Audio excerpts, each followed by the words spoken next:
all the knowledge I have and all the experience and all the mistakes that I've made, holy shit, if I put that together, we can beat anyone in the world. First exposure to combat was probably organised fights in school. If you develop bad habits and you actually go into competition with those habits, I can't stress what a bigger job that is a coach to try and iron out. Being a high level boxer at the high end of things, it's all about you. Welcome back to another episode of For the Lads, and I'm here with my good friend Patrick Kelly.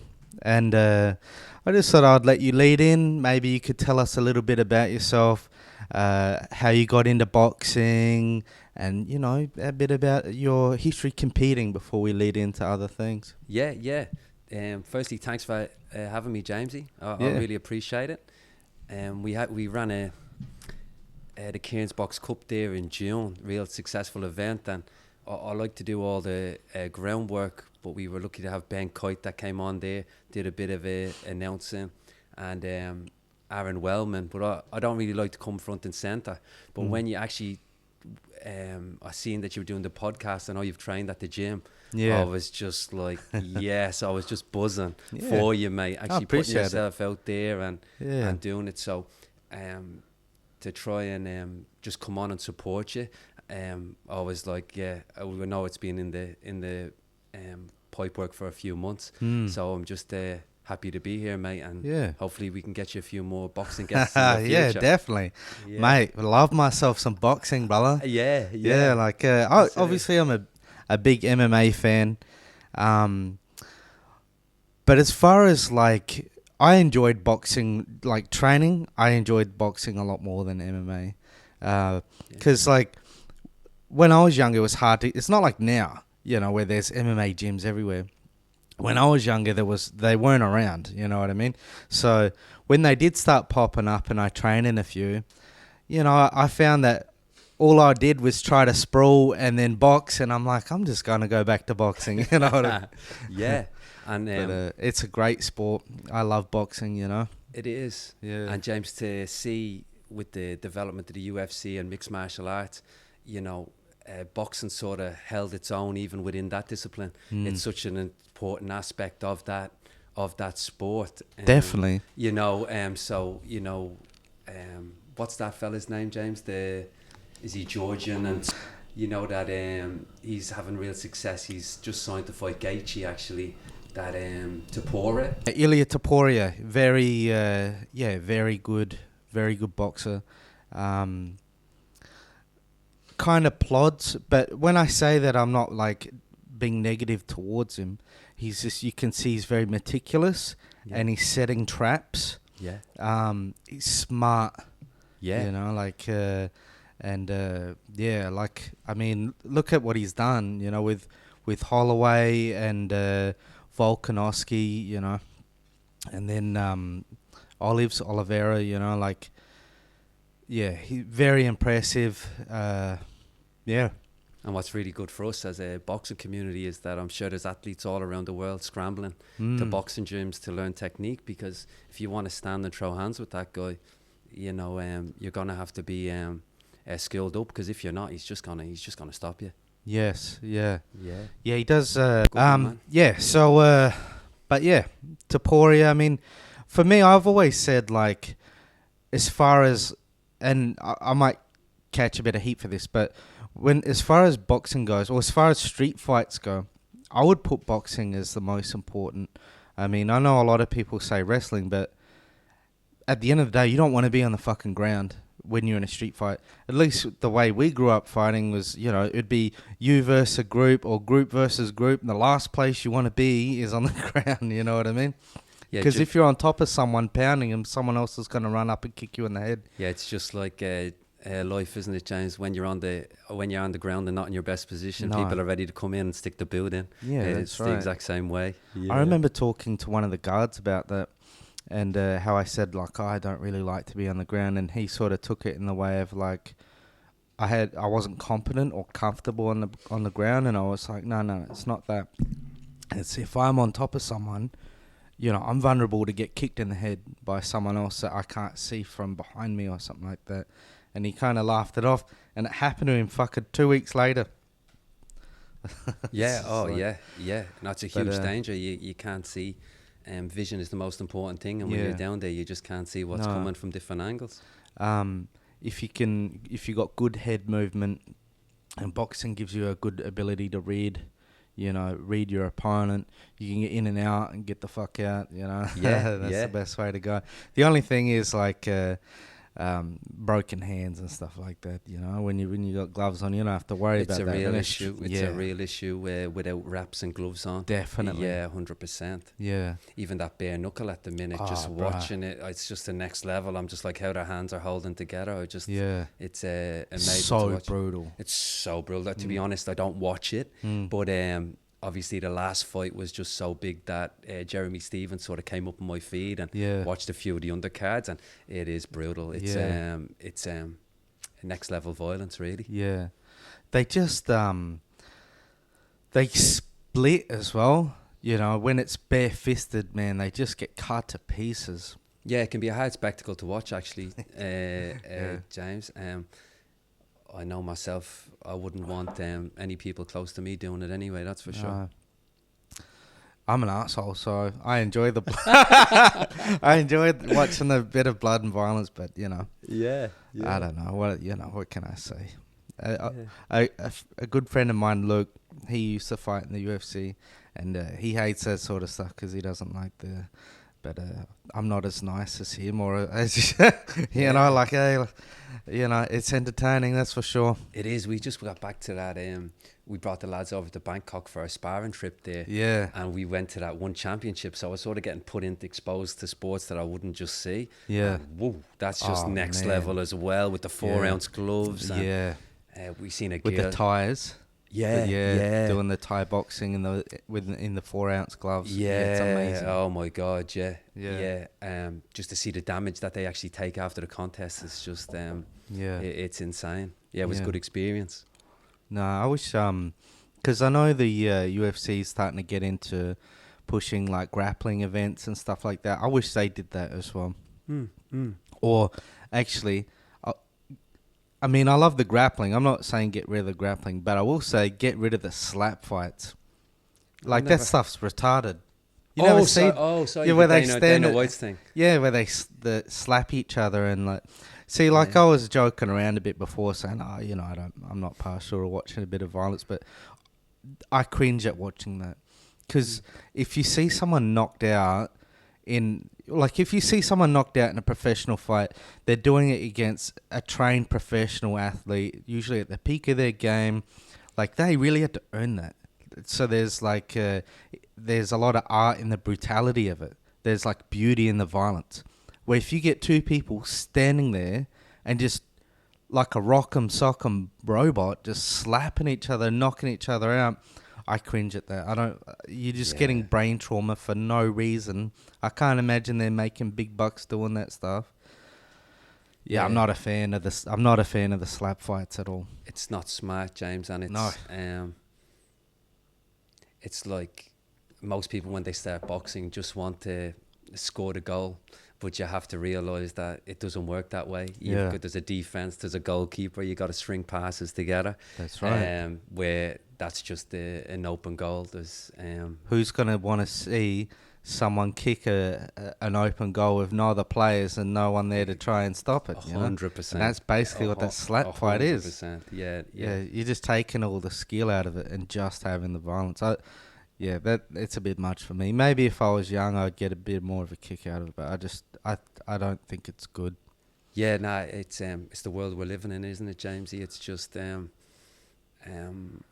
they want that immediate gratification. Yeah. I think so. Yeah.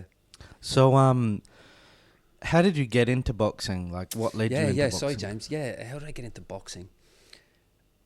I suppose my first exposure to sort of combat was probably organised fights in school. Not that I was in them in myself, maybe a couple, but that whole feeling of the talk that so-and-so's gonna fight so-and-so, and it was normally kids 2-3 years older, you know. So that was my first exposure, but I was very nervous to it. I used to be nervous watching the conflict of of these organised rows that happen in school. It's sort of a bit mental to think about. It was just normal then, but it wouldn't really happen like that. Maybe it does happen now, I'm not too sure. But my first boxing experience from that then, Steve Collins at the time was actually boxing. So in my estate that I used to live in, you know, everyone sort of has KO and all the sports channels. Yeah. Back then in the estate that I lived in, it was only normally one house that'd have it. So everybody sort of community would go and watch this fight. And around that time he was boxing the likes of Chris Eubank Senior and Nigel Benn. Wow. And, you know, just to watch names. his ring walks, and he'd come out with his meditation and just the Irishness of it as well. Like, we really like to get behind our athletes. So it was like infectious. And so that was like a seed. Those little things were sort of put in a seed for me. But So how old were you, roughly around this time? I would have been under 10. Yeah, so you were like 8, 9 years old. Yeah. Really yeah. young. 10, 11. That probably would have been the seed. But Yeah. I was actually a soccer guy. Yeah. I was actually played Gaelic football and soccer. Oh, true. Yeah, so I was, I've probably been playing that since 7. Yeah. So it was never really, that was my only exposure to the boxing. But it wasn't until I started driving actually, and there was no boxing club in my town. It wasn't until I got a license and I started to actually drive across to the other boxing club that was Dunboyne, that I started to box. And then when I started to go to university at the 18, they had a boxing table there as well. I was like, you know, I've started over in Dunboyne. I might go to the desk and put my name down for the university team. And that was, 2005, 2006 maybe. So Yeah. boxing, I've been in and out of boxing since then, really. Oh, wow. Yeah. So you kind of got in around the time I kind of got out. Yeah, I got in very late, James. Yeah. In boxing terms. So yeah, a lot of people have retired at that age, like yourself, James. Yeah. I mean, yeah, I retired, but it was partly because I was retarded. Yeah, I went for a bit of a you know, maybe made poor choices, you know, like when my old, and I don't even know, like I can't blame it to this, but when my old man died, I think, because I remember I took a bit of time off, right, because I'd been training pretty hard for a while, and then he died in that, like, early on into that, and then I just never went back, and time goes fast, you know, I mean, and when you've got like real addictions, like because I was an alcoholic and I had, you know, I was a drug addict, they're things they're hard to get rid of, bro. Like, oh yeah. I mean, if people haven't been a proper addict, I don't think they understand like how encompassment of your life and how much they take over all your decisions. It's hard to get out of, but. Anyway, that's like what we were talking before we started. We were talking about if you could go back and, you know, make different decisions, like 100%. If I had a genie, mate, I'd be only asking for one bloody thing, and that'd be to go back. 100%. And yeah, it's for me, that's been a blessing as well, James, because without boxing, that God knows what I'd be doing. But that's my addiction. It's a healthy, positive addiction for me. So it's and if I didn't have that in my life, you know, maybe my habits wouldn't be so positive. So trying to, like you with this podcast here, James, it's just such a positive thing. Thanks, man. Yeah, you know what I mean. Yeah. So when these things compound, like a bad habit or a good habit, yeah, it compounds in the fact that, like money in the bank, you don't see the progress. Like I was a terrible student. I mean, the worst, last person to get on my raps. Yeah. You know, scared of confrontation, scared of conflict. Yeah. You know, all things like that. Bottom of the class. And now I'm actually teaching boxing, and you just don't realize that process. But it's just time compounds. Definitely. Your skill level in a negative or positive way. You know. 100%. I mean, hard work beats talent every time, as they say. It's so true. And like, I think as well, like, even if you don't start off as the best student, or like, no matter what you're doing, if you persist long enough, something clicks in your mind, and then you go from someone that's maybe a bit slower at learning to a bit slower at learning something to progressing quick. Do you find that? Yeah, I find it's probably my superpower now in the role that I do, James. I've got a few different roles, obviously in Freedom Boxing, and it all sort of combines to give me the ability to do that. And being a terrible student is part of that process. Yeah. Because you understand what it's like for someone not to give you attention because you're just not getting it, or you break it down in a way for people. People say, geez, it's never been broken down to me like that before. But it gives you an ability to break it down so much that you can sort of deliver it to anybody. Because that's the way I would have wanted it delivered, and maybe it's the way that I wasn't, because it wasn't delivered to me that way, I wasn't getting it. So I use a lot of simple analogies and things like that. But being a bad student is an absolute blessing for me to be a coach, good teacher. Yeah, that's great, man. Like and it makes a lot of sense as well. Yeah, and it's just that's combined with I didn't realize this until later in life, but I'm bred to be a teacher. James, maybe it was 2015 and 16. I was training someone, and I was like, well, all my family and school teachers. I was actually not that great in school. Yeah. My mom was a school teacher, my dad's a school teacher, my sister's a school teacher, my auntie's a school teacher. Yeah. And then they were like, I said I was never going to do that. And then they said to me, but you're teaching now. And then it just hit me only at that moment. I was like, God damn it, I am a teacher. So it's funny, and I really have been bred to be that. So it's like my passion with boxing, with the fact that I've been bred from school teachers, and that compounds that I'm a really bad student as well. And it just all comes into one really for me. So I'm very blessed and thankful and grateful. Yeah. Because, I mean, you could be, a brilliant boxer, but that doesn't necessarily mean you'll be a great coach. Like, it's a different skill set. Two totally different skill sets. Yeah. Like even we've got from beginners to athletes to kids, we've got a huge array of people in our gym. But being a high level boxer at the high end of things, it's all about you. Yeah. What you're doing, your recovery, your training, like everything is scheduled around the individual. And it's a transition where in coaching it's all about other people. It's a totally different skill set, and some elite athletes do it. I'm not saying they don't. There is some athletes that make the change. It's two different things, and it's a personality thing as well. Some people are really good at thinking about what they need to do and how they address it, where me personally, from my personality, I'm better at thinking about we. Yeah. I mean, I found that, obviously, not at your level at all, but when I was boxing, I found that as well. I found that I was better at helping other people. I was probably better at teaching other people than I was a boxer myself. Because I remember specifically a few times we'd have lads in the gym and Ray would be like, he's no good, he doesn't have it. And I'm like, well, give him to me, And I would turn him around. And I just, so...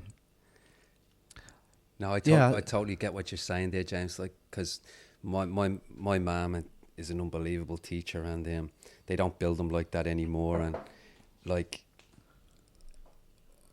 fortunately for me, when people come to do boxing, they normally have a general interest to do it. Yeah. So I'm teaching someone that has a general interest to get them a result. Where with her, she's teaching people that don't have an interest, and she's getting them a result. That's a whole different level of teaching. But I love that, James. Give me the person or the kid that's a reject, that's been bounced from gym to gym, that no one's given them a chance. I love to work with those people. I really do, James. It's, as a teacher, it's a challenge. So I like sometimes those jobs. you see them as well, and you're like, you can see there's something there, but they don't have the confidence or anything. And this is like the gyms that I grew up in. You just got fucking beaten up for the first 12 months, because, it was a gold coin donation. These people weren't making it, they're there to train their fighters. So if you turn up, they put you straight in there, and a lot of people get beaten up. They never come back. You know what I mean?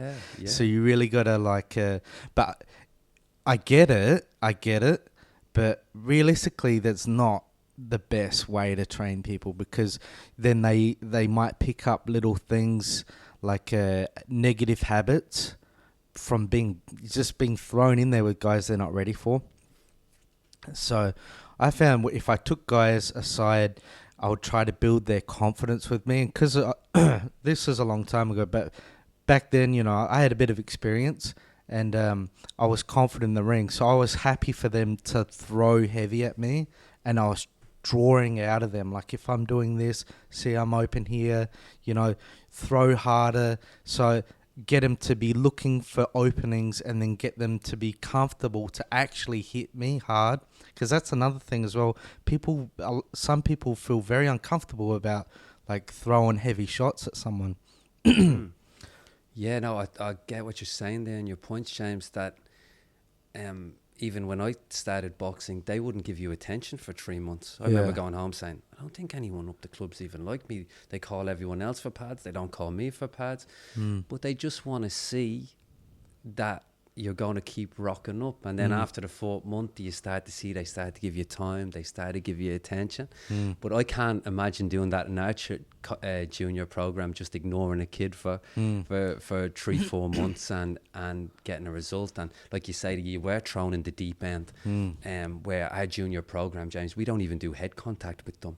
We've gone totally the other end with modern kids. If we have a kid with a bit of talent and that's going to box, we'll pull them up into our Cairns Boxing Academy group classes. Yeah. But for 90% of the kids coming through now, it's for confidence and for self-belief, and just to try and give them, elevate them, their health and fitness through boxing. And then bringing back to the teaching things, what we do, regardless if you're boxing, which uniquely do, regardless if you're boxing for fitness, if you're in our adult classes or our kids classes, we teach people the right way. You're not hitting a bag for months, probably, because if you develop bad habits and you actually go into competition with those habits, I can't stress what a bigger job that is a coach to try and iron out. It is a huge job with what you're saying. So your very first the most important session is your first session, and how a person actually deals with you in that session. So I'd be just mindful if everybody wants to drive the Ferrari around the track and throw it down, and if you have someone that's letting you hop in that car when you're starting and driving it, I can guarantee you're probably you're developing bad habits. 100%. Our job as teachers is really to say, I can see you sitting in the Ferrari, but I just want to make you aware we're in the driveway and there's no engine in the car. And it's just giving people what they need and what they want. And we'd probably be a lot busier, James, maybe if we gave people what they want, but we don't do that. We give people what they need. You want to do it right. We want to do it right, James. We want to do it right. That's a complete opposite of how the gym that I grew, and I'm not shitting on him, like Ray would be like 100 now if he was still alive. This is an old school type of mentality. But yeah, you be there in your first day and they just beat the fuck out of you. You know what I mean? Yeah, 100%. They bust you up, and then because they want to know you were going to come back, they're not going to really, you really have to earn them to want to take any interest in teaching you. But the negative side effect of that is you pick up a lot of bad habits, you squint and stuff, because you're used to being bolted on, And the reality of it is there's built-in responses in your body when it comes to conflict that your body naturally does, which actually is what you're getting coaching for, to stop those natural reactions from happening. So you're developing bad habits, but you're also, if you're not made aware of those reactions, you just compound them. Yes. Like standing tall, having all the weight over your knees, like all these things. If you're not made aware of those things, you're actually going to compound them on the bag in a negative way, and it's very painful. sometimes when I finished up boxing and when my trainer Jason closed the gym and I decided to open a place because I had nowhere really that I wanted to go in Cairns. You know, even now it's like there's not a trainer I want to run to and learn off. So that's why I was like, you know what, I'll just open up my own thing. That's how it started. That's how it started. True. Yeah, for Nice. me. Like if Jason was still open, I probably wouldn't be doing it, you know. So yeah. So who's Jason? Oh yeah, so I've been very blessed, James. I've got some, you know, we try and keep all our guys humble in the gym, and I haven't arrived here by myself. You know what I mean? Where a lot of people, they get to a place and they're like, you know, I've done this all myself. It's not the case now. I try and remind our boys and girls about that as well. That I've had, obviously came from great parents, great family, and have had huge influences in the boxing growing, coming up. So I've had the blessings to actually travel around the world, get a bit of boxing from Ireland, you know, get some Filipino trainers down in Sydney. But the main two trainers really that have had a big influence on me would be Glenn Rushton from Brisbane, and then Jason Geary that used to run toe to toe here in town. Yep. Yeah. So yeah, so all those little influences really allow me to gather all those experience and produce Freedom Boxing. I haven't just arrived there on my own, you know. Yeah. No, for sure. I mean, anyone with any sort of success, they're always going to say that you know, it's a lot of people that were there for them, but I think it's not just you got to be that person to bring them people into your life though as well. You know what I mean? 100%, James. 100%. But no one ever gets anywhere on their own. But you still have to put in the work, and you still have to apply yourself. And what we teach, you got to be willing to die trying if this is the journey that you've decided to make. Because if you don't, you're just gonna get beaten by someone that's gonna die trying. So you really you create your own luck. You create your own luck, James. Yeah, you because do. A lot of people that do fuck all, they do sort of. They'll criticize and go, "Oh, you got lucky," or these good things come your way. And look, don't get me wrong, there can be some unluck and luck that you know. But generally speaking, you create your own luck. If you're pushing in the right direction, the universe will send it your way. If you're asking the universe for something, it'll give it to you. If you push long enough, it'll give you, you know, what you're asking for. If what's that saying? If you build it, they'll come. Yeah, right. Yeah, literally. Right there. 100%. 100%. I was gonna wear mine, but I've gotten a bit fatter recently, so it'll be probably pretty tight on me. Now we'll organise that. What size are you now, James? Sumo division. All right, I'll talk to Indy there and see if you got a t-shirt there. We'll get it to you for sure, mate. Yeah, I'd be probably 3X, but I do want to lose. I will lose some weight, but. Just at the moment with you know, we went away on holidays. Now we're in the middle of buying another house and we're going to move. So I've just had a lot of stuff in my mind. And I'm kind of like one thing at a time, you know, like I'd line my focus on something and I knock it out of the way and then I move on to the next thing. But I'll probably go the carnivore all protein diet, you know, make it easy, you know. Yeah. Well, I mean, it ain't as easy as it sounds, but as long as you know, stick to the protein only, it'll come off. Yeah, 100%, James. And you hit the nail on the head there, just with that singular focus.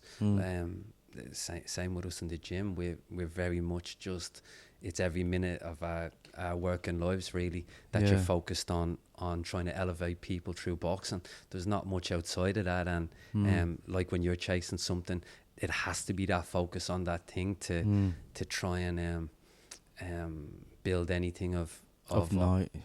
Yeah, it is. You need that tunnel vision, and that's like, I'm really stubborn, and like if I want something, you know, I try to make it happen. But that same stubbornness, that same personality, you know, is what gave me so many troubles when I was young, and is what, you know, you led me into, you know, drugs and then not being able to get out of it for a while there. That same mentality that can be really good can also, you know, if it's pointing in the wrong direction, it can be a massive, you know. Yeah. Boxers are a good example of that, because Like, you know, they're go down the list. They're their own bosses. Yeah. They want to do things their way. Yeah. You know, they're capable. Yeah. They're strong. Yeah. But once it's taken away, how many of them have gone downhill? Yeah. But the other part of it is that with all those attributes, you have to be able to listen as well. And that's important. And sometimes when you're stubborn and focused, sometimes it can be a little bit more of a challenge to be a bit pliable to deliver these messages to our lads. And that's why it's such a unique person. It's such a unique skill on the coaching of athletes anyway, that you have to take such an individual approach depending on the attributes they have, James. And I just feel that if you were boxing at the time, and you mentioned the volunteer gyms, they're doing the best they can with what they have. Like, they're my superheroes. They're people that we're doing it as a business, but these actually people were going volunteering their time to help their community and better people around them. So that the old Morphvale Boxing Club doesn't exist anymore, and they're all gone. And that's why when we decided to do it, you could go down the community avenue, but you're relying on a grant. Then the grant doesn't come, and so you're best really. We've got too much responsibility to our members to rely on that. We run it like a business, and our gym's open all the time for people. If someone needed to sleep in the gym, not that India let them sleep in the gym, she'd probably take them into their house, but like, you know, I get what you mean though. You know, we can, it's a family. And the other part of it is it's a very much a family business, and the other part of it is that it's just costs too much to run a business these days as well. You know, it's you do get what you pay for. I mean, you're running, like you said, you're running a business, but it's, you know, like a family, and because there's an infinite, like, this isn't maybe the right way to put it, but there's that the financial incentive, how would I say, because everyone pays their own way, you know, it gives you the chance to help everyone. But if it's specifically, you know, there's a gold coin donation, and they've got fighters in there, and like, you know, then people get neglected. So, but when it's a business, you know, you're going to have more of a fair and equal shake. I'm a product of that gold coin donation set up, James. So obviously I'm just so blessed to have so many people to support me, you know, like our 1-on-1 and 2-on-1 personal training. Like, I've had people training with me, James, Julie, Bernie O'Shea, Oscar, Peter, Caddy Devietti. There's been so many. Steve Downey. I'm trying to think who else. But they've trained with me for over 10 years. I've been sleeping in my car, sleeping at the gym, and these people have supported me and given to me and allowed me to actually get to the position that I'm in now. So that allows me to give back to juniors, to give back to our athletes that come in. So yes, it's a balance between the community and business aspect, but we definitely tick the boxes at that at Freedom Boxing for sure. It is an amazing gym, and you know, that's how I know Patrick. Is I was looking for a gym close to my work, and you know, he took me in so we could do some sparring in the mornings. And if anyone's in Cairns and looking for a boxing gym, I 100% support this man and his work, and his gym's an amazing facility. I appreciate it, James. I appreciate 100%, it. Man. Well, it's always good to give the modern day equaliser some extra tools. James, so I was definitely thoroughly impressed. You know, there was, I mean, that being said, like, when I come and train with you, like, I train a little bit here and there since stopping, but realistically I'd properly stopped in like 2006, so it'd been a long time. But I would say probably footwork was, even back then, maybe my weakest point. So you know, I definitely learnt some things from you, and there was definitely things there that I hadn't seen before. And the difficulty is, James, because you're a very strong man, so the stronger you are, sometimes it can be a bit of a detriment to your technique in boxing, because you're only as strong as your stance. But when you've only been shown your stance for your first time, but you're physically strong up on top, there's like it can throw you out. Yeah, well, there's no way your stance can actually handle your power or your strength, especially if you've just learned it. So, yeah, sometimes the bigger and stronger you are up on top can actually hinder that. You've actually got to slow down the power up on top. And it's that analogy again. Everybody sort of wants to sprint and run the race and do those things, but you just have to bring people down to say, when you start, you're a baby in an incubator and you need more attention. And you just got to, and if you get that right at the start and bring them up, you know, you'll get results, you know, like so. I gotta get my lazy ass over there sometime. Yeah. Well, our classes have developed a lot more now, James, since you've been there. So we have morning classes now, 7 a.m. Monday to Friday, and then every evening we're on as well. Oh wow! And so what? Tell us about like what days a week you train. Like, what days a week do you have the gym open? What's the schedule like there? Yeah, well, we're a total full-time setup now. So for professional or amateur athletes, we're open 6 a.m. till 7, but people have to go to the gate and come in and help themselves after. But yeah, our fighters class and our skill builder is 7 a.m. to 8 a.m. every morning. And then Monday to Thursday, we're 5 to 7. 4 p.m. we're 4 to 5. And then Saturday morning, we spar as well. So, and each class is structured as well. And then that's just our class dynamic. And then we obviously have our junior program for our kids. And then we have our PT as well. So they're three massively different roles.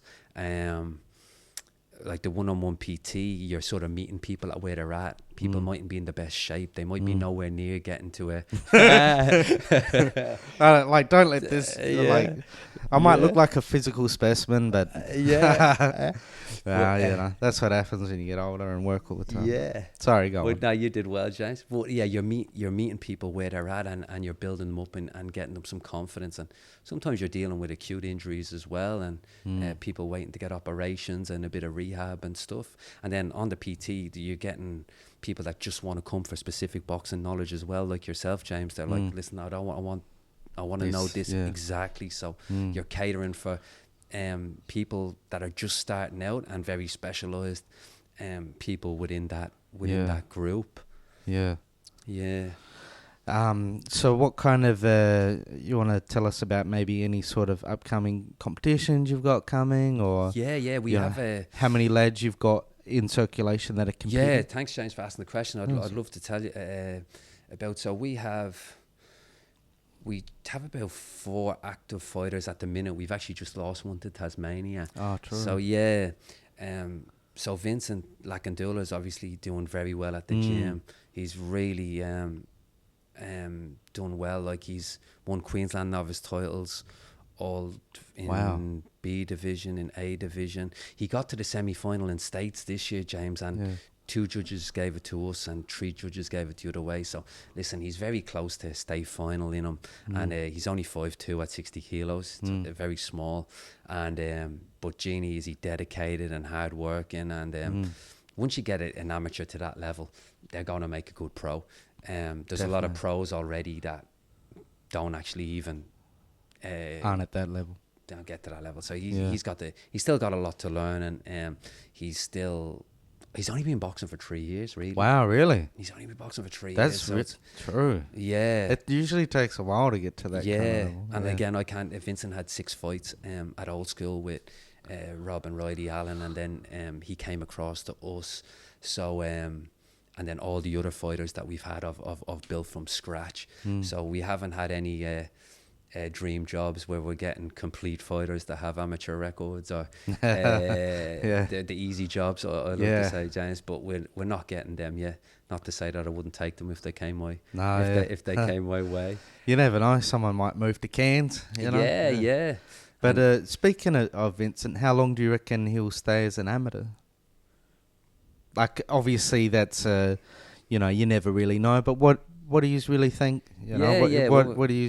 We've got a good team around them, James. So maybe another 10 amateur fights. I would say, and so maybe another run at a state title or something like that. But the trophies to us in the amateur level don't matter at all, and the belts and the medals, they're all just like I say, pieces of memorabilia, James. That's the way we look at it. That's all I've got left. Yeah. So that's all they are. It's just it's for us. It's about the feedback, and it's about chasing success. So success to us is hitting failure. So that's what we try and do every day. We want the feedback. We want the successes, and we go again, and we go again, and we go again. So we're excited regardless of what the result actually is. It's the feedback of the contest we're just so excited about, and the lads are all wired that way. They're mentally strong, they're physically strong. Like, to see what they're doing in the gym, I wasn't doing what they're doing at their age. Even Aidan Monk's a young junior we have. You see how consistent he is with his training, James. On his scooter every morning out from Redlinch, doesn't miss a class, just nice. Just amazing. And they all have their own strengths and weaknesses. They're not super athletes either, but work ethic beats talent. You can always work with the people that actually have the consistency and like I say, once they're going through that driveway, I'll keep pushing hard for them, keep working with them. Yeah, that's awesome, man. Yeah, I mean, like, it's been a little while since I swung around, but I met Vincent. He was a good lad. He was nice as well, very talented. So and I seen his last fight as well. It was very it was impressive, very close. But and you know what the thing about it is, he's not even shown the things we're working on in the gym yet. It's not even so coming there's through another level that's about to jump up. And we're getting on that now, and even both Aidan and Vincent, and we've got a French soldier in at the minute as well. Wow. He's never boxed before, but James, he's going to win novice titles at well, he's going to be very competitive at novice titles. I shouldn't say that, but he's in the mix as well. So we're doing well, and it's the amateur team and the professional team, they're decade players. Like, I went down and boxed in 2015 down in at novice titles in Brisbane, and I remember saying, geez, I was living in Cairns but working in Brisbane. I was saying, Jeannie, remember one day I was bringing a team down here, and I think now it's nearly 10 years to the day that our team is developed. So it takes time. Definitely. If you do it organically and you're doing it properly and you're not getting the easy sort of shortcuts, and we've done that. So when people box us, they know that we haven't taken any shortcuts. We've done it the hard way, and that's what you want the boys to do. You want to make sure they do it the hard way, and it's not giving it to them, and that's going to make them better fighters, Yeah, definitely. No, that's awesome, man. Yeah, I mean, like, sometimes you'll get gifted. I mean, I remember, back in the day when I was boxing, we had a guy called Aaron Ross, and he come into the gym with already quite a bit of experience, super naturally talented. He had like over 50 amateur fights, and then he left our gym and went on to fight professionally. He was actually on one of the telecasts that had Jeff Fennick was like, he'd be a world champion. Like, if he comes and trains with me, I could make him a world champion. This is what Jeff Fennick was saying. And then went over to him, was like, hey, come and join me, blah, blah, blah. But he ended up retiring and, getting into mischief and whatnot. So yeah. But, I mean, he's doing well now, at least as far as I know. He ain't in any of that sort of stuff. And I think he had another pro fight not too long ago. But, there was quite a few guys around Adelaide and around my era that were quite talented. Could have maybe gone somewhere, but there was another guy, Mostyn Neiman. He got kind of robbed as far as going to the Olympics because he beat the guy that they ended up sending, and he beat him several times, and then they had another fight, and they were like, no, we've already won, like, and they're like, no, it doesn't matter, win or lose, you're going, and they ended up, the other bloke narrowed him out, and they sent him. But yeah, he was even in the paper. He dropped bloody Danny Green in sparring and that. Like, he was a really good boxer. Solid guy. Yeah. Heavyweight, really talented. Went 5-0, but then he went to prison, bikie related stuff, and he was in there for a few years. But, there was a few good guys, but that happens, There was another really good guy as well, but I'm forgetting his name. But he was an older generation guy. But he was quite good. But he got shot in the leg or the foot.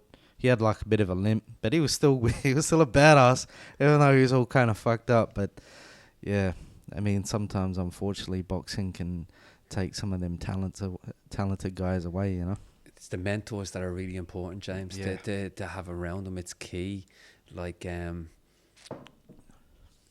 mean, it's really important, and I see it myself. Like there's been a couple occasions. There's been one guy in particular that's actually in prison at the minute himself. But when I seen him box for the first time, I was just like, yeah, natural, you know. Have you boxed before? No, I haven't had a fight. I'm like, whoa.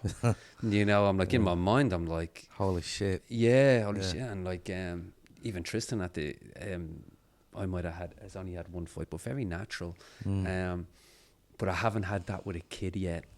Like what you really want to have, James, is that with a 10 or an 11-year-old, or a 12-year-old that might be on YouTube watching boxing instead of other stuff, and comes in, has been practicing the moves. Unfortunately, we haven't had that yet. But our kids are amazing. The group of kids we have, James, are just, they're from overprivileged, from underprivileged. We just have such a good community of kids, and 90% of them will never box either. 95% of them they're just box. They're there to learn how to protect themselves and keep themselves fit. It's so important to be able to handle yourself. You know, you never want to be in that. I always say this to the boys, right? I always say, you never want to be that guy, you know, going down an alleyway with your missus, with a bunch of guys that turn on you and not have any skills to be able to do anything about it, if you know what I'm saying. You know, like, it's very important. Yeah. And like, as a man, like, because you're the man of the house, you're responsible to take care of your family, you know, and you want to be able to have them skills to at least be able to do something. And the timid kids that we come into the gym, James, you know, to give them the skills to do that, because they're the sort of kids that would be picked on, you know, is really good. But it's even bigger in the self-defense, James, like being able to shake a hand and look in a person's eye, and building that confidence. Yeah, the mental reps to give them. Like, even we do all metrics with the kids, but we get them to run around the block, and we time them, and they get their chalk and they stick the times down, and they're trying to beat their times and things like that. But the amount of kids that don't actually run towards the finish line, especially these days, it's remarkable, James. I often pinch myself. I'm always like, listen, I wasn't bringing much to the table, but when I seen a finish line, I speed up. You know, I had that. It's like, but a lot of the kids, you wouldn't believe. Sometimes it might be 40 or 50%. They'll stop before the finish line, and it just amazes me. It's a coach killer. I need to get the hat, and I'm like, oh God. But to teach a kid that when you see the finish line, just simple things like that they can take in their life with them, charge to it and drive right over the top of it, because that's what you have to do. And also with their passion as well, because sometimes the kids that are sent to us, they mightn't want to be there. Like, maybe their parents are sending them or this and that. So we have those honest conversations with them. Make sure you're in the right place. Make sure you follow your passion. Make sure that you're interested in the class that you're in. Because a lot of kids, you know, it's not that they're struggling or they're not smart enough or they're not strong enough. They're just in the wrong class. So just making sure that they're in the right class, and they'll shine if they are. Yeah, and then they will really struggle if they're not. Really struggle. And then I don't know how to build confidence unless you're making gradual progression with people. It's very difficult if you're getting smashed every week to build confidence.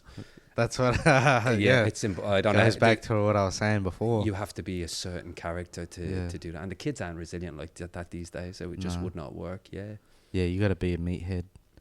I always said, like, to be successful in boxing, and I don't mean this in like a negative way, but to be successful in boxing, you've got to have a bit of a mean streak.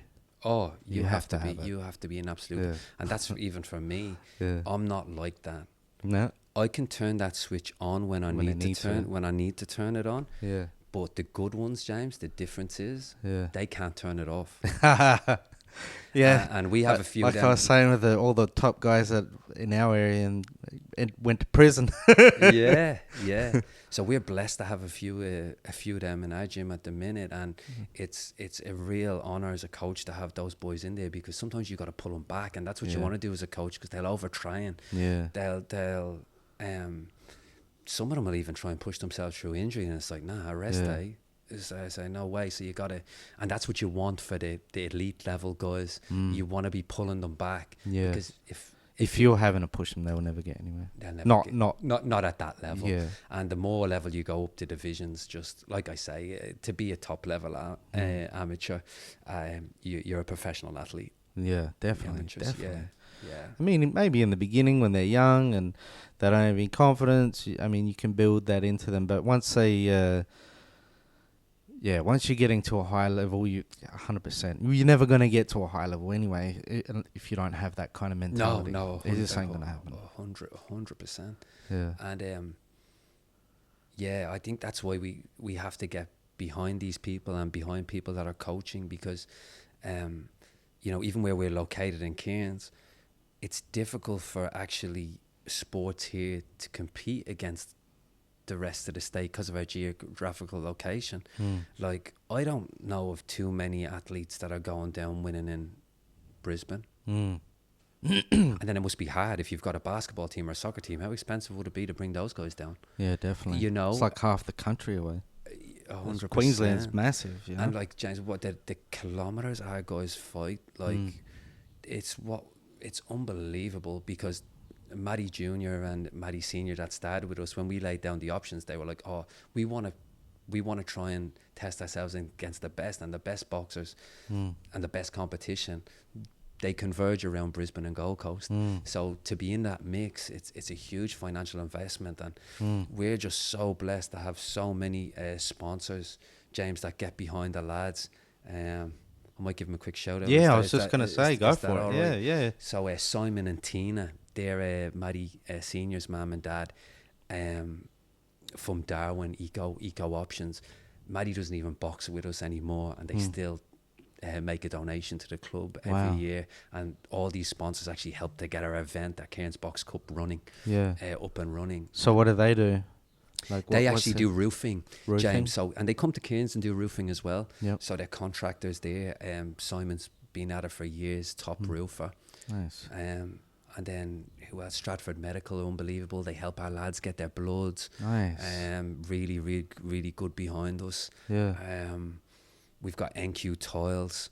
Anthony and Luke, Anthony used to train with us, did the Warrior Accelerator program and stuff, and sort of sees what we're about and what we're doing, and they've jumped on board as well.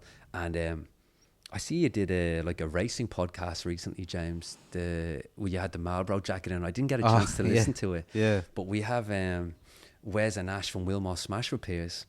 They actually liked what we were doing and bought a couple of tables for our show and stuff, which was really cool. And he'd be a good guy to introduce you, because he's, I don't know if you're into the speedway, but he's heavily involved in the speedway and getting the junior riders up and running. That's awesome, man. I have to say, I've only been once to the speedway. I have to go out with the lads and get them to show me the ropes. And then the lads have individual sponsors as well. Wow.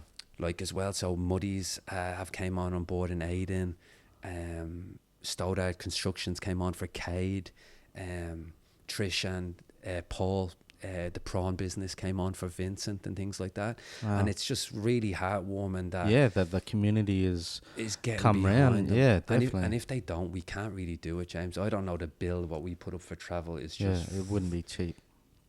No, it's frightening. Yeah, it really is. It is frightening. But it's what makes it quite hard to build world class, caliber boxers, and especially unless you're living in one of the capital cities, to be able to get that, constant ring time, it's not like in the States, where there's fighters galore, you got to travel around, like you were saying, and you have to 100%, James, exactly. And you have to build it yourself. So to be an amateur boxer, we've proven it. To be an amateur boxer in Cairns, you can do it here. Like Vincent, very close to state final there. I'm not just saying that. We No, actually, yeah, that happened. It's doable. Yeah. But to be a professional here, we would love to actually get Vincent on a few shows here and stuff like that. But it is difficult because for sparring, even for states, we've got Jeremy, who's amazing, but it's difficult to get high level sparring here. You nearly have to build it yourself, which we're doing, which is good. And another year or two we'll have it. But it's a real. That's why we went over to Bangkok. Tyler Blizzard, keep an eye on that kid. He's a very talented boxer. He looked after us unbelievable. Nice. He might be on the next DAZN card, but he's ranked 15 in the world. Yeah. Wow. So just getting those contacts. So how was that? Like the boys, with Vincent and that, moving around with him. Did they ever move around with them guys? Or how was that? Did they would learn so much. 100%. So Vincent sparred the IBF world champion at strawweight. Yeah. That would have been like 50, he walks around at 60 kgs, but fights at 50 or something ridiculous. Or some big. But he's a similar size. Similar size walking around. That would have been amazing. Yeah, he obviously got the better of Vincent. Oh yeah, but he's a world champion. But you know what? But the lessons learned, and just you get to be in there and you can see, because it's one thing to watch them fight on TV, but if you're moving around, you're like, oh, okay, I can see where that level is now. 100%. Yeah. And that's why we did it. And there was a 3-time amateur Algerian champion there, and Vincent held his own against him, and then obviously Tyler. Vincent held his own as well, but Tyler with a little bit more experience. Unfortunately, Vincent had a little bit of a clash of heads with him with the thing. So you always got to be careful with that when you're sparring high level competition. So that was a learning for us as well, So, but yeah, to bring the lads over, and then young Aidan and Cade came with us as well, and just to they've seen so much of the state and seen so much of the world through sport. Like, I don't know how much better it gets than that. It's pretty good for young people to see that. As Cairns is an amazing place, there's more out there as well. A lot more. A lot more. Yeah, absolutely. So with I'll circle back around to your fighting experience. How long did you compete for? So I had my first fight, James, in university. So about 2006, 2007. Yeah. And I was sort of in and out of boxing, James. Wasn't consistent as I would have been.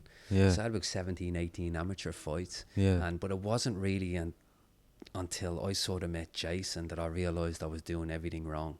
Yeah. So this is the guy that really turned it around. And I was late. I remember we would go down to state titles in the league here. We were going down to state titles down in Tasmania, and I was sort of at the age anyway. I was sort of like, I'm just going to give it one final crack, and ended up boxing my good friend Alan Patterson, and I actually won that competition. But it's strange that when I want to sort of mentally in my head said this is sort of the last hurrah for me, I had probably my biggest success. So but the realization of that, it's very painful to have put time into things and putting the passion and putting the desire when you haven't been doing things the right way.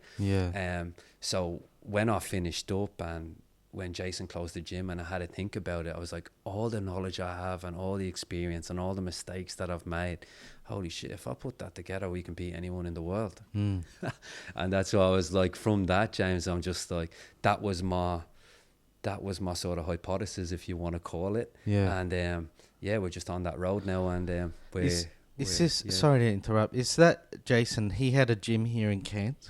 Toe to Toe it was called. So Mick Lees, Dan Perrin, very good boxers that came out of there. And just the same house gym, there's not many of them left. We might be the only one, James. We might be the only one in Cairns City in walking distance in the Esplanade that's left. There's none of them left. I think they're all closed, like your own gym. They're all closed. So it was just at the back of your house, and that's, you don't need a flash gym. No, it's definitely not. And that's what the best trainers that I've seen, James, the best ones that have resonated with me. They do everything themselves. Not saying that's a good thing, because as you get pro, you need to strength and conditioning and all the rest of it. But they do everything themselves, and they're just they're not in the best facilities sometimes. you know. But if you went to Jason's and looked at the facility, you'd be like, yeah, like you said, that doesn't always matter. but you're looking at the wrong thing. Yeah. You know, Look at the guys in the gym. Look at the trainer. yeah, You know, yeah, like there's a lot of gyms around. Look, I wouldn't look. I don't know because I've been out of the boxing game for a while, but just generally speaking, we'll say martial arts in general. You can there's a lot of gyms out there that are the opposite. That look all the part, but you know. yeah. But yeah. you could have other ones. They're just a little hole in the wall, someone's shed, and there's like world class sparring and they're world class trainers. You know, like, and really like that's what you want. And then on the other side of it, like where Glenn Rushton was, he's a very successful man, has a big, massive mansion in thing, but it's don't let the location put you off. It's really the coaching. Do you resonate with the coaching? And what style are they teaching? Like, what style of music do you like? Do you like jazz? Do you like... And if you ask your coach to shadow box, obviously it will change with lever length and the height of people and but you'll get an idea of the style and the flavour of what they do at that gym. And I think that's what you should be looking at. If you're not looking at that, I think you're probably starting off on the wrong foot. Yeah, I think so. But like you said, you don't get a lot of choices these days though either. Like, it's unfortunate. They're just And I would say to people that I was in Brisbane, I remember, and I was going from gym to gym, and I just couldn't find one that resonated right. sort of fitted. To the point I was like, listen, let's take some responsibility here. Maybe you're the problem. You know, I was going just, and they had champions, James. They had, and then when I went into Glenn's place, it was just, boom. Yeah. I was like, you knew, yes, this is me. This is the place. And I'll stop boxing, James, when I lose this boxing coach. When I lose this passion, I've always had this thing where when I get to a new place, I'll run to the boxing gym. Yeah, always. I did it. Vincent was at state titles, and because the draw was a bit unlucky, unlucky, James, that we were down there for a few extra days. So because the lads are relaxing, I actually get a bit of downtime. So go on to Google, just like anyone else would, boxing close to where I live. Oh shit, that gym is only 5 k's away. I'll run. I'll run there like I did with my backpack on to that like gym. Rocky Balboa running up the steps to that gym. 100%. So my biggest advice to people looking for a boxing gym: go to your area and go to every place once, and then when you make your decision, like when you're happy and you found that gym that resonates with you, it's for me as a boxer anyway, it was very important that I was dedicated and loyal to my gym. Because you want to really die for your trainer, not that you're physically going to die. No, I know what you're saying. Mentality wise, like I die trying to win for Jason, I die trying to win for Glenn.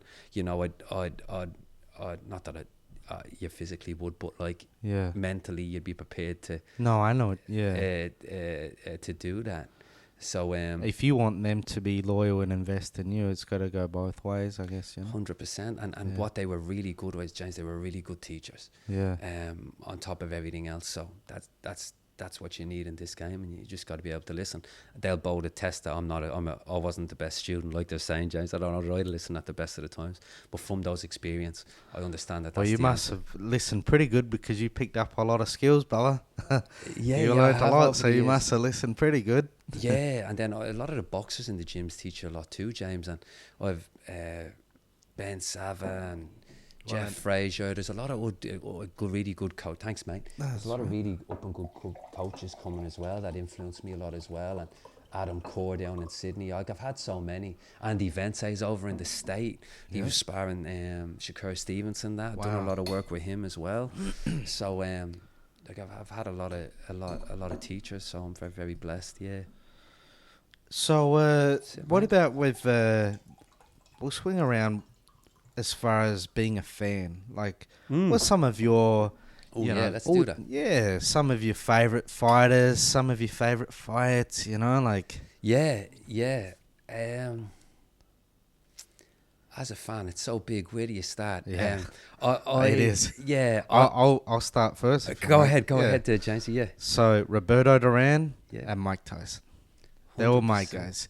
Yeah. I liked the the raw aggression of Roberto Duran, and I liked Mike Tyson as well because I generally was shorter, than a lot of the guys. And you tend to when you pick certain guys, there's reasons why you gravitate, or you see a part of yourself. And I'm not saying, I saw myself in Mike Tyson, but I'm saying is I generally was a little bit shorter. So, and who ain't gonna love Mike Tyson? 100%. As far as in the ring, because a lot of people, I think they forget just how small he was, because he ain't that much taller than I am, and he made a lot of them heavyweights petrified before they even started. So, but sorry if you want to tell us some of your.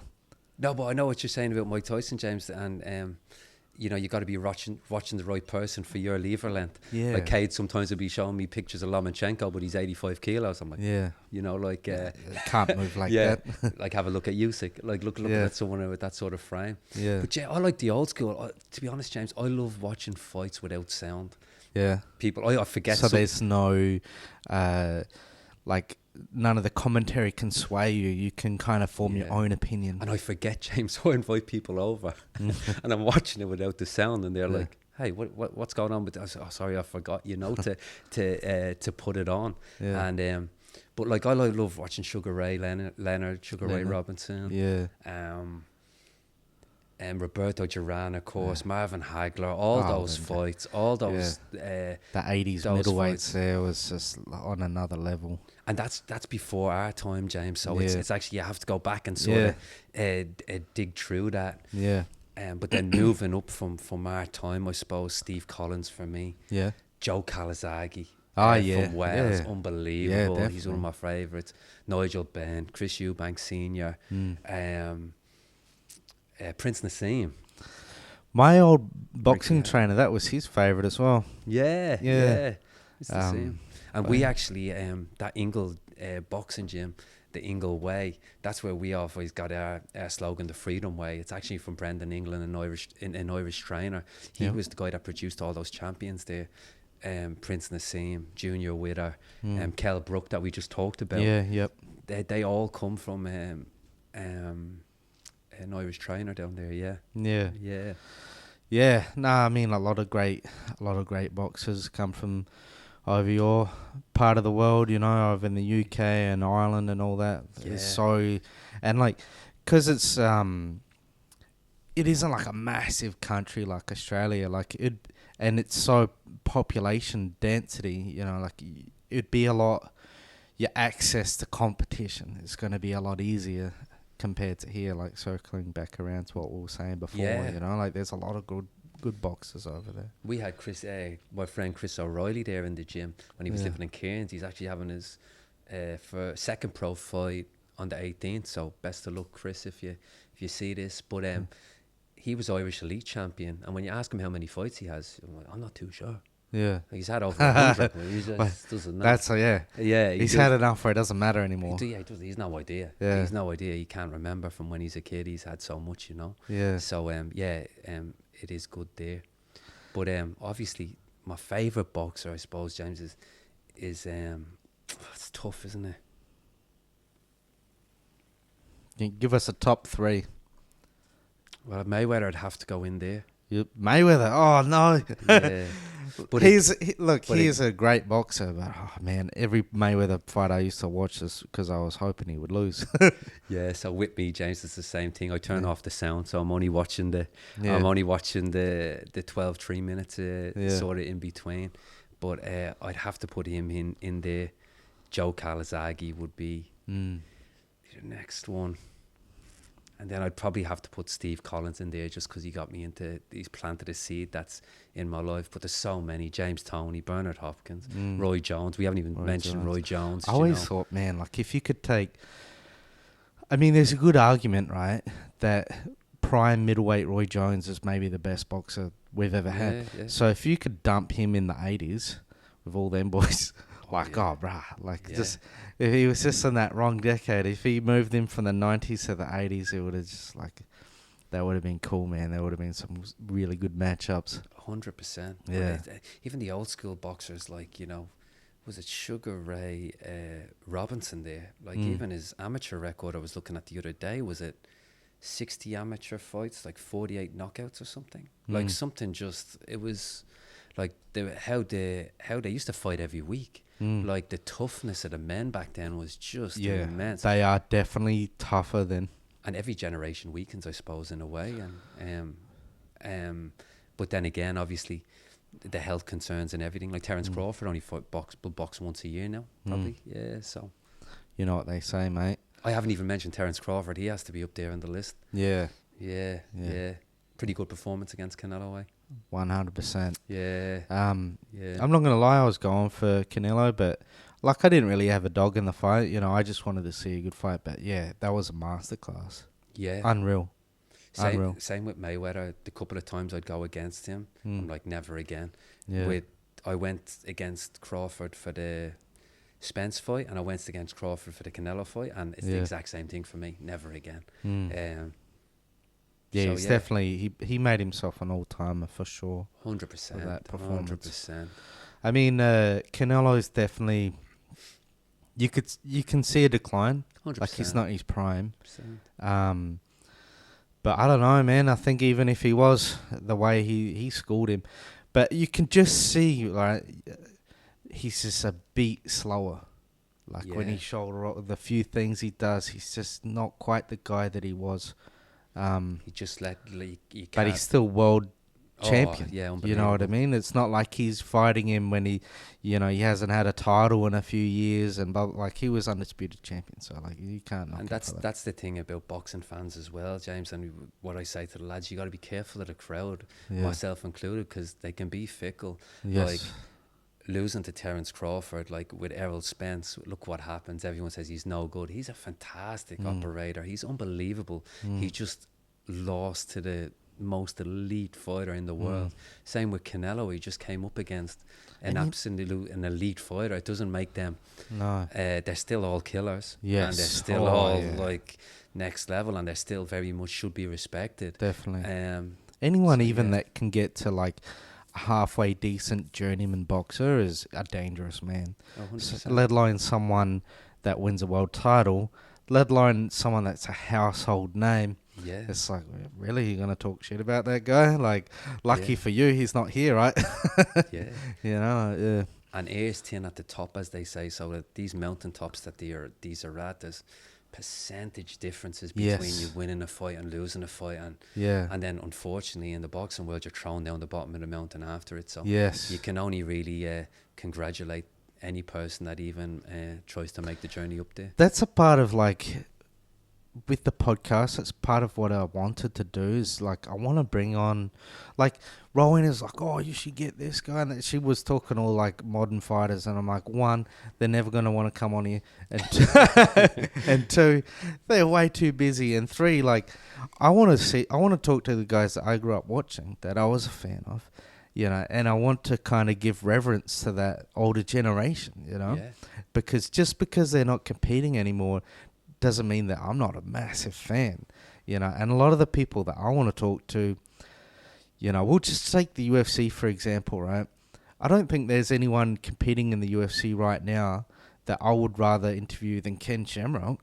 You know, like I want to talk to the old school guys, you know, that whether that's boxing, UFC, motocross, you know. You mentioned that, James, if you don't mind me sharing, just even when you're doing an interview, when you've heard you were doing Ken Shamrock, you had a few butterflies actually. And that's when you know you're going the right way. You know you're going the right direction. It was a big deal for me, you know, because he's someone that I was a fan of for decades. You know, like I knew about Ken Shamrock back in the 90s. Yeah. You know, and he was probably my first, like, as far as UFC goes, he was probably the first guy that I really went for. Him and his brother Frank.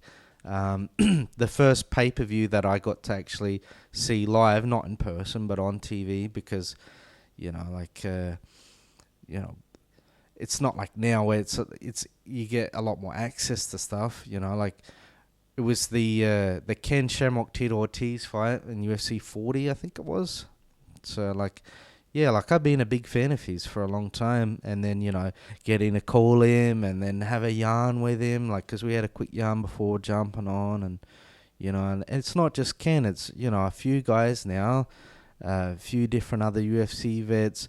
You mentioned about I had the Rat Racing shirt on, and that's Ryan Hughes. So Ryan Hughes, have you ever heard of Krusty Demons? Yes, yeah. Yeah, so he was in the very first Krusty Demons movie. He was like one of the best racers of the 90s, which is the era that I grew up riding dirt bikes, So I used to watch tapes of him when I was like 5 or 6 years old. So to have his phone number in my phone and, get to do the podcast, like that was cool for me, you know what I mean? Like, and I always said, like, if the podcast never goes anywhere, it's about the experience, and it's about, like, if you get a thing in the back of your mind, like, hey, give this a go, you need to see it through, like, even if it never goes where you want it to go, or any preconceived notion or anything like that, it's, life's pushing you in a certain direction for a journey. You need to follow that journey through, as you've done, Yeah. No, I heard Chris Eubank Sr. saying that recently, and I won't quote him because I'll get the quote wrong, but when you push it as hard as you can, and you, like we talked about, drive towards that finish line, and you put everything on the line, and you put yourself out there and give it a go, life will catch you, James. Yeah. And it'll open up doors, maybe indirectly in ways that you hadn't seen. But what you were saying there about Ken Shamrock, to pay homage to the people that have paved the way, because a lot of these people get sort of forgotten about. And that's like same with all these boxing coaches that have put in work, and Cairns boxing as well.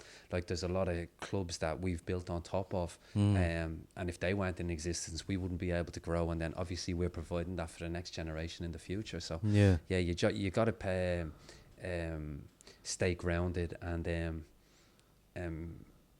when you're going up on the ladder, because if you get so high up on the ladder and you don't get grounded, you'll be doing a Conor McGregor and you'll be having cocaine and champagne breakfast. So it's important to stay grounded and give people their dues. Yeah. You right over there, Zena? Yeah, my dog's bloody mess around in that beanbag over there. Got a good guard dog there, James. Oh yeah, the sausage dog. Yeah. 100%. Yeah, he's got a big bark on him, but nothing to back it up. So, what do you reckon of the modern day? Like, we'll say the modern day heavyweights. Like, if you were to stack them against the previous greats, how do you think they would go? Like, with Usyk and Fury, and like, because a lot of people tend to go, nah, they're nowhere near the guys from the 70s and all that. I don't necessarily agree with that. I think athletically and size, yes, size isn't everything. Usyk proves that, but Usyk's 6'4", which would be a gigantic heavyweight back in the 70s. Yeah. Like, if he was around in Ali and Foreman's era, he'd be a big heavyweight. Yeah. I think the sport evolves, doesn't it? And the athlete evolves. I agree. Over time. And Usyk, for instance, I think when that war is going on in Ukraine, he won't be beaten. And what you'd have to do to beat that man, the country behind him, and what he actually puts himself through in camp. Yeah. Like, he'd give any heavyweight of any era. You'd probably have to put him as close to the favourite, maybe. But in saying that, I love watching the old school heavyweight fights. Yeah, they throw me too. more punches, way more entertaining. They're more iconic, for sure. Like, oh my God. For Mike sure. Tyson, you look at Evander Holyfield, like... I know you can't see up there, but we've got the bite fight, Tyson Holyfield too, with the signed gloves up there. So... Yeah, 100%. They're definitely more iconic.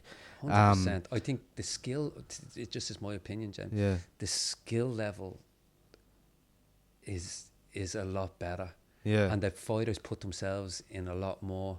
Like, think about Mike Tyson. Like, to do what he did, he had to put himself in danger all the time. Yeah. You have to take risks, where sometimes you're watching the heavyweight fights, you're just like, Jesus. Yeah.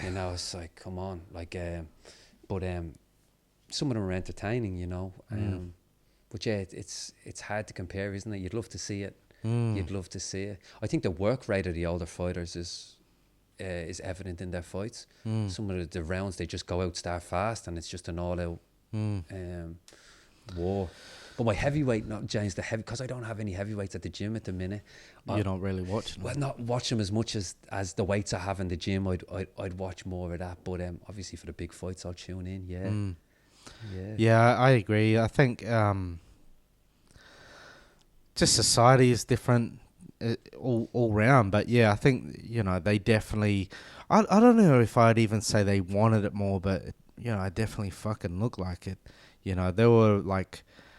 And I'm not saying the guys now aren't fighters, they are, but they're fighters through and through. The old school guys, they're real tough men, real fighters.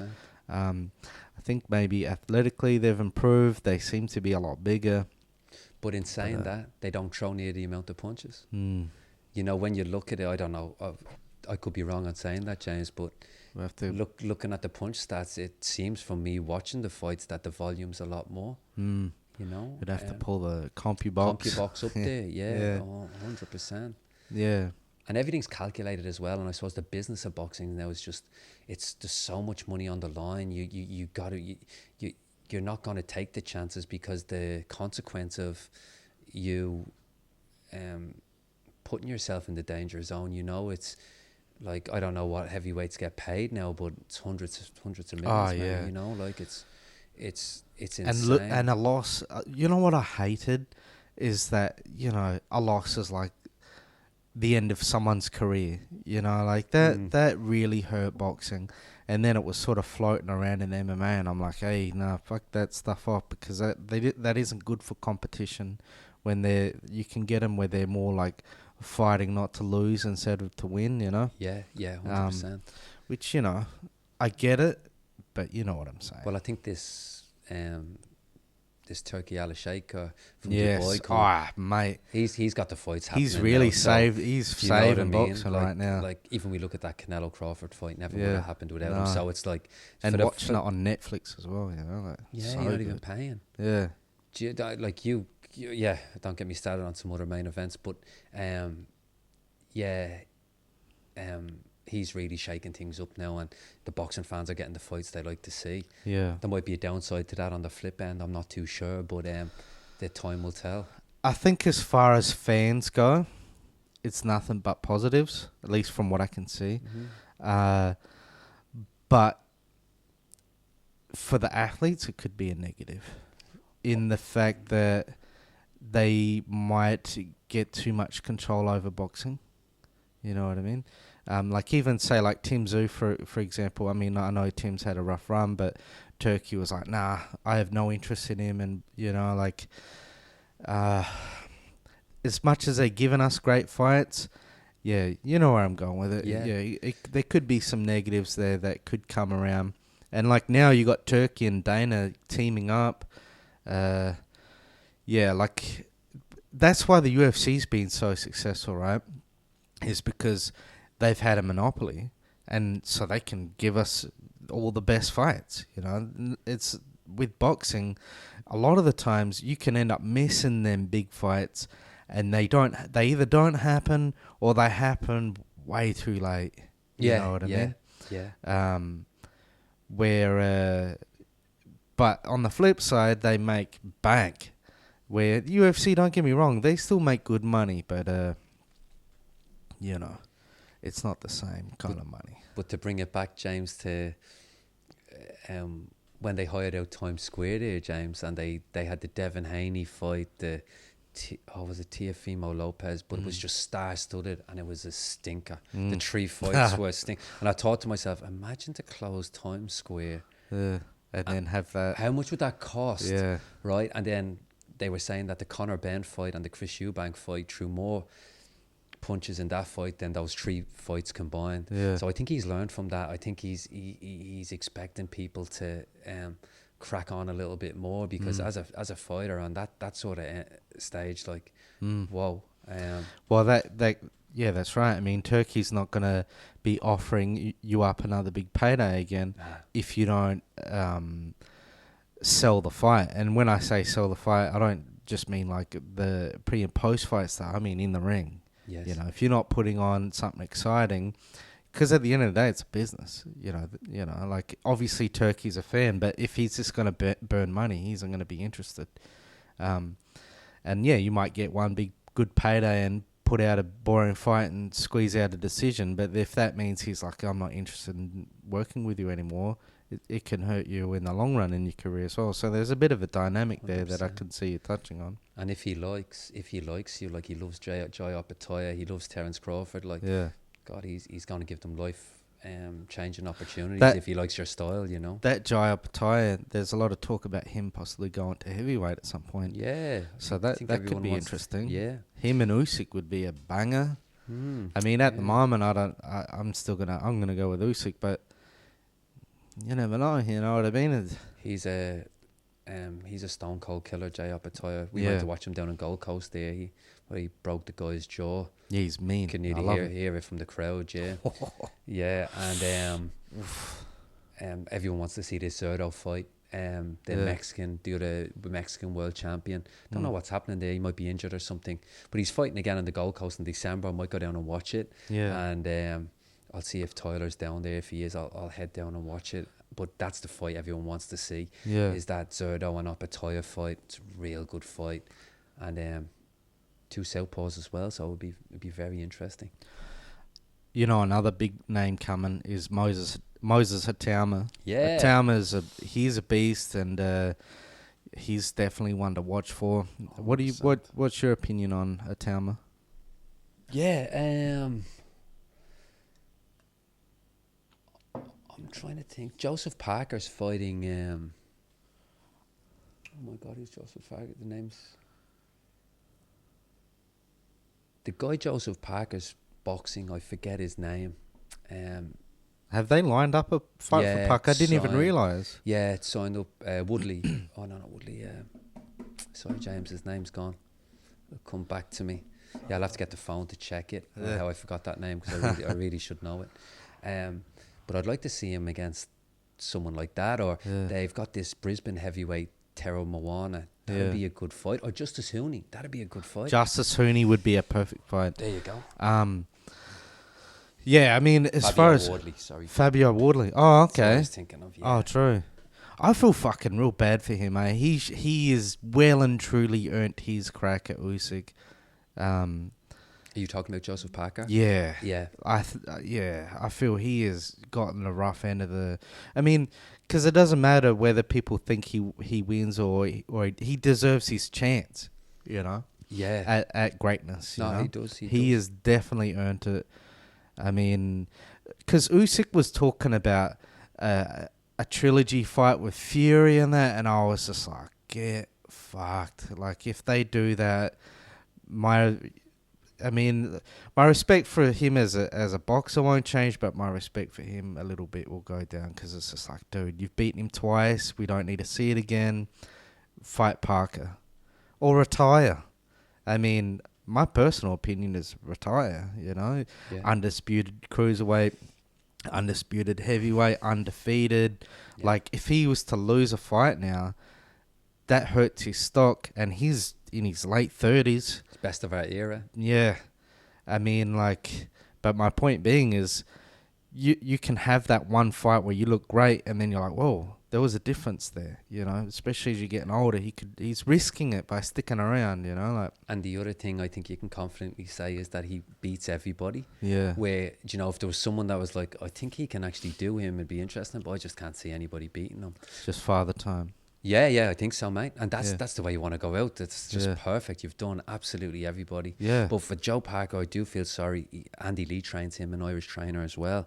And obviously they're waiting, and then they're going to roll the dice on a hard fight. So all of a sudden, if you slip on that banana skin, then that opportunity's gone. It's gone. So yeah, and what do you do when you're in his position? So it's a tough one. Yeah, because if he sits out too long, he could degrade his skills. Yeah. You know, like, you know, ring rust is a real thing.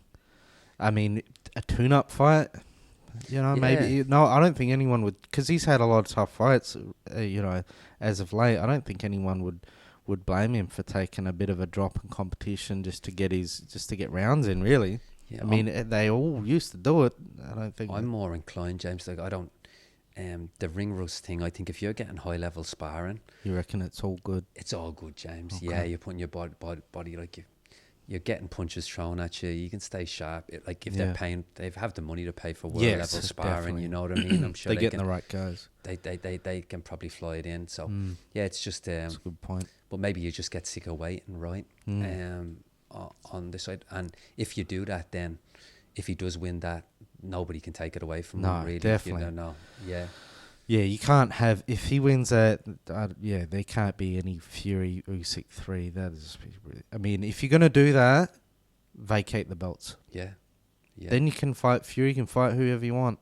You can do whatever you like, but you can't fight Fury again and then hold them belts. Like, that's not cool. And professional boxing seems, James, the business side of it is just brutal with absolute sharks in it, and yeah, because they're all. It's not like it circles back around like I was saying with the UFC, where when you got the UFC and you got Dana, it's just that one group. But with boxing, you've got all these different bloody promoters trying to get their bit of the biscuit. Like, and even Terence Crawford just had such problems with promotion. The best fighter in the world. Imagine, James, like you'd want to promote him you'd be shouting him from the rooftops, really. And what trouble did he have? So a lot of promoters were saying he wasn't worth the money he was asking for, but they're doing that to try and get him at a cheaper price, So they're trying to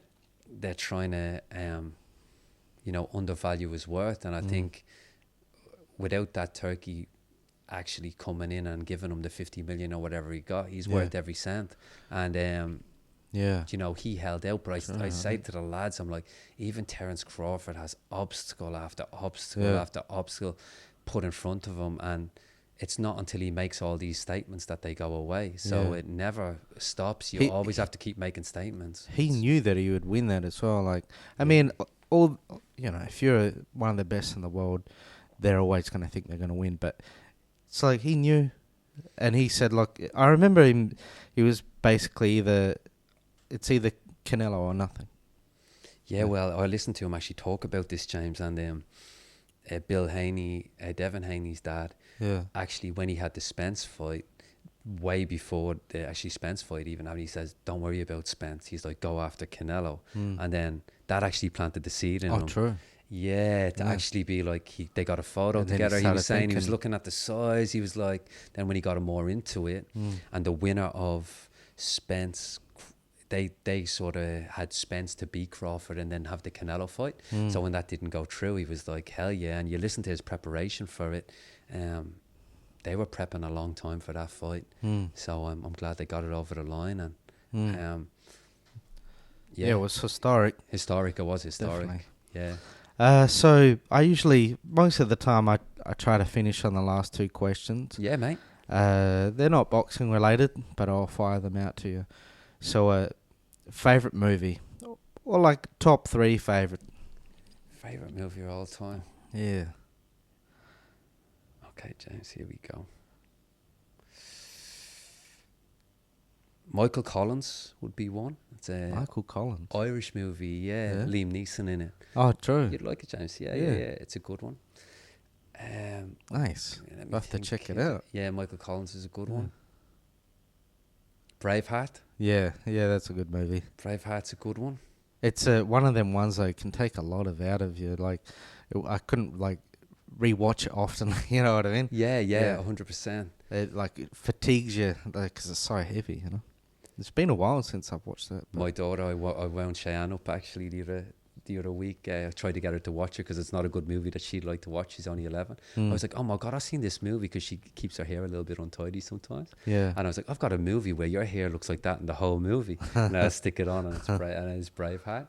But then I'll get away from that sort of movie, James, and I'd probably go, I really enjoyed The Wolf of Wall Street. Wolf of Wall Street's pretty good. Leonardo DiCaprio, and Denzel Washington. Yeah. Russell Crowe. Gladiator. How do I leave out that? Yeah, Gladiator's a great movie. Yeah. He actually, Russell Crowe, walked into my grandfather's bakery down in Burra, South Australia. Like, just a small town out the middle of nowhere.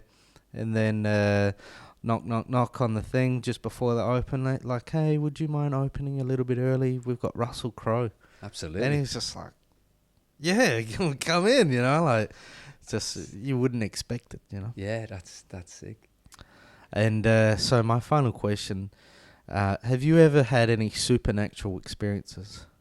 Supernatural? Yeah. Explain that to me, James. Like, have you ever had any your own ghost stories? Have you ever, like, basically that? Nah, nothing not like really, that. James. Yeah. Actually, I was talking to... I know it's a little bit one out of left field. No, but I like it. I ask these questions because these are ones I like to ask people in real life. You know what I mean? Because sometimes you get some great stories from people. Well, Shannon actually, he's training at me at the minute, and he brought us out at the boat at the weekend, and I was talking to one of his friends actually, and she was actually talking about dreams and what dreams do you have and the importance of dreams and looking into all this sort of thing. James, I never dream. It's just very rarely. Yeah. The odd time I might get a dream about my family, I'll ring home, I'll be like, everything okay there? She's like, yeah, all right. But very much, I'm just, once bedtime comes, I'm just... You're done. I'm done. You've given all day 100% and you're ready to clock out. I'm gone. Yeah. I'm gone, James. Well... But I hope I do have some. I really appreciate you giving us the time, Patrick, and... you know, like, you're an inspiration to us, and I appreciate everything you do for Cairns, and, you know, thank you for giving me your time. It means a lot, man. Thank you, James. No one has actually ever asked me the questions you've ever asked me about the gym and what we're doing, so I'm very appreciative that this is my first podcast, and that we could actually come on and support you. Yeah. And like I say, just keep focused on the decade plays. Yeah. And... it mightn't be going well in certain times, and it might be flying off in certain times. Yeah. But just keep compounding it, and see what happens. I can guarantee you we'll have some future boxing stars on here for sure. That'd be awesome, man. Anytime you let us know, brother, I'll make time for them. Thank you, James. Appreciate it, my man. See you. And thank you for all our watchers. If you've made it through, we appreciate you for sticking around for another episode, and this will be another one in the books. So. To all the lads out there, take care and have a great night. Thanks, Jamesy. Thanks.